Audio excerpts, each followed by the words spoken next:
Nagrambulan ang ilang lalaki sa Freedom Park sa Davao del Norte. Ang parusa naman sa kanila, maglinis sa kalsada. Aniya sa frontline sa balita, si Bril Montalvo ng News 5, Mindanao.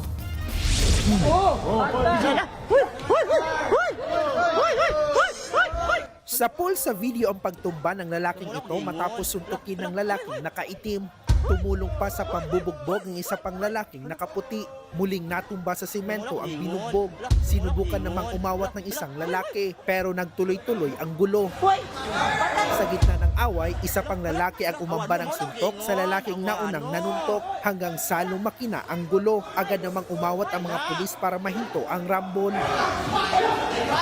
Nangyari ang insidente sa isang kainan sa Freedom Park sa Barangay Peña Plata, Samal Island sa Davao del Norte, Lunes ng madaling araw. Piyesta noon sa lugar. Ayon sa mga pulis, lasing umano ang mga sangkot sa rambulan at nagkabanggaan lang sa inuman.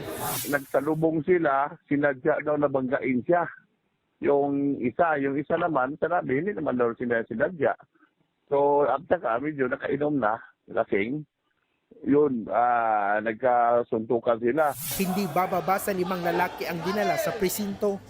Pinatawag din ng mayor ang mga sangkot pati na ang kanilang mga magulang. Hindi na sila sinampahan ng reklamo pero pinaglilinis sila ng kalsada bilang parte ng parusa na community service. Nagbabalita mula sa frontline, Bril Montalvo, News 5, Mindanao. Mga kapatid, Cheryl Cosing po. Maging maalam at may pakialam sa mga napapanahong issue at headlines. Mag-follow at mag-subscribe na sa social media pages ng News 5.